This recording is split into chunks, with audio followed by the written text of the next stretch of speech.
आखिर रोज क्यों बदल रही हैं कोरोना की दवाएं और इलाज का प्रोटोकॉल? इनमें से कुछ दवाएं हमें ठीक करने की बजाय कहीं बीमार तो नहीं कर रही हैं? गैर जरूरी जांच और दवाओं का हमारी जेब पर क्या असर पड़ रहा है? और इस पूरे कंफ्यूजन को दूर करने के लिए हम और आप क्या कर सकते हैं? साथ ही जानेंगे क्या है सुपर बग और पॉलीफार्मेसी फेनोमेना, क्या है इनके खतरे। गजब कंफ्यूजन है। जो दवा डॉक्टर मरीज को लिखते हैं और जिसके लिए हम आप मारे मारे फिरते हैं, वही दूसरे एक्सपर्ट बता देते हैं कि इसकी जरूरत ही नहीं। ये मधु पाई नाम के महामारी विशेषज्ञ हैं, यानी एपिडेमियोलॉजिस्ट।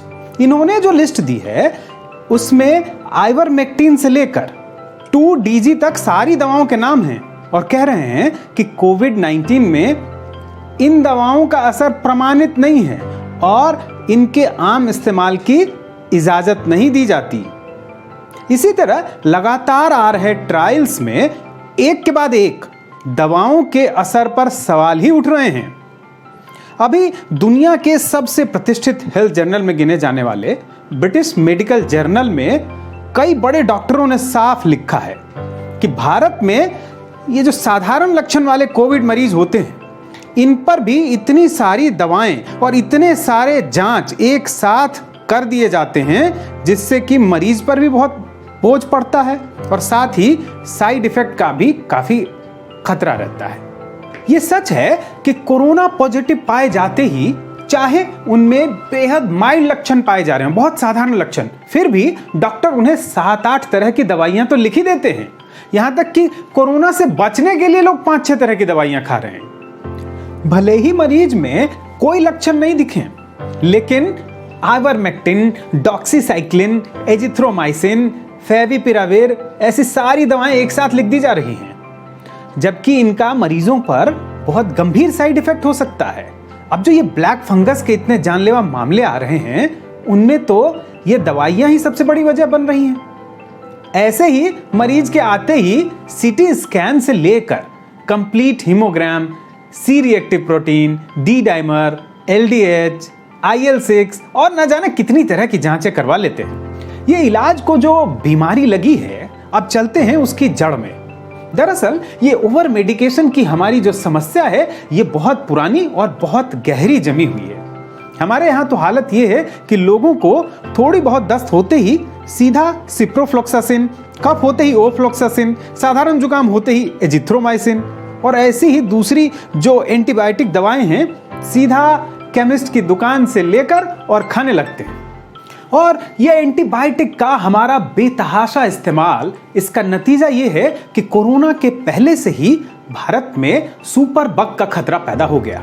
सुपर बग क्या है कि इसमें अभी हमारे पास जितने एंटीबायोटिक अवेलेबल हैं, इनमें से अधिकांश या सभी बेअसर हो जाते हैं और हमें मालूम है कि पिछले 3 दशक से कोई नया एंटीबायोटिक तैयार नहीं हुआ है। ऐसे में जो हैं, अगर उनका भी असर खत्म हो गया तो फिर तो बड़ी दिक्कत हो जाएगी। नाम नहीं लूंगा, लेकिन वो जब भी डॉक्टर साहब के पास जाती हैं, सबसे पहले ये कहती हैं कि डॉक्टर साहब मुझे एंटीबायोटिक लिख दीजिए, ये विटामिन लिख दीजिए।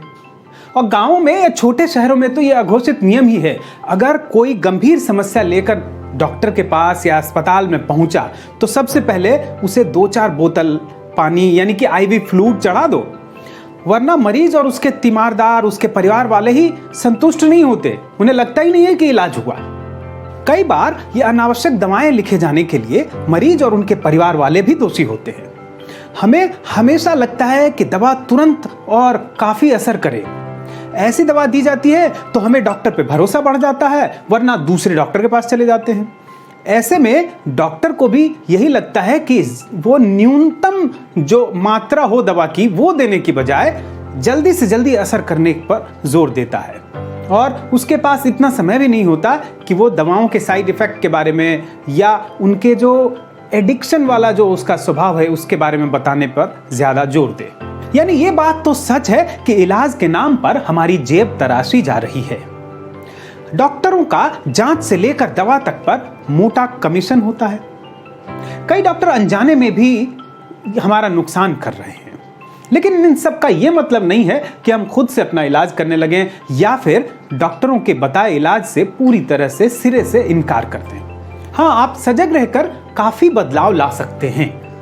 आप अपने इलाज के बारे में डॉक्टर से, अस्पताल से खूब चर्चा करें, कौन सी दवाइयां दी जा रही है ये जानें। लेकिन ये ना हो कि अपनी तरफ से ही प्रिस्क्राइब करने लगें, बताने लगें, डिक्टेट करने लगें कि हमें ये दवा दी जाए, ये एंटीबायोटिक दी जाए। इसी तरह से दवाओं की खरीद बिक्री पर निगरानी की एक कारगर व्यवस्था की मांग भी हमें करनी होगी। अभी कोई भी कैसी भी दवा कितनी भी मात्रा में खरीदता रहता है। बिना प्रिस्क्रिप्शन के हर तरह की दवाइयां मिल जाती हैं। डॉक्टर बिना किसी रोक टोक के मनमानी दवाएं और जांच लिखते रहते हैं। कंपनियां मनमानी कीमत बढ़ाती रहती हैं। जिन दवाओं पर बैन लग चुका होता है वो भी धड़ल्ले से बिक रही होती हैं। अभी रक्षा मंत्रालय के तहत आने वाले DRDO ने कोरोना की एक दवा विकसित की है 2DG। कहा गया था कि इसे बेहद अफोर्डेबल रखा जाएगा, यानी कि हर आदमी इसे खरीद सके। लेकिन अब जो प्राइवेट कंपनी डॉक्टर रेड्डीज इसे बाजार में ला रही है वो इसे 990 रुपए की एक पुड़िया इस रेट पर बेचेगी। इन दिनों आप पॉलीफार्मेसी फेनोमेना की चर्चा भी खूब सुनेंगे। इसमें कोई मरीज एक साथ बहुत सारी दवाइयां ले रहा होता है, कई बार 5 या उससे भी ज्यादा, और इनमें से कई मामलों में ये जरूरी होती हैं, जबकि कई मामलों में इनमें से अधिकांश दवाएं अनावश्यक होती हैं और मरीज का उसे काफी नुकसान भी देखना पड़ता है। कोरोना एक नया वायरस है। हम इसके इलाज में तमाम प्रयोगों को होते हुए भी देखेंगे, लेकिन तब तक का इंतजार नहीं कर सकते जब तक कि फुल प्रूफ और अंतिम रूप से प्रमाणित इलाज आ जाए। हाँ, इतना जरूर कर सकते हैं कि हम अपनी ओर से पॉलीफार्मेसी फेनोमेना को बढ़ावा न दें। अगर आपको भी लगता है कि जांच और इलाज के नाम पर, दवा के नाम पर तमाम तरह की धांधलियां हो रही हैं, तो नीचे कमेंट बॉक्स में अपनी बात जरूर लिखें। वीडियो को लाइक और शेयर भी करें।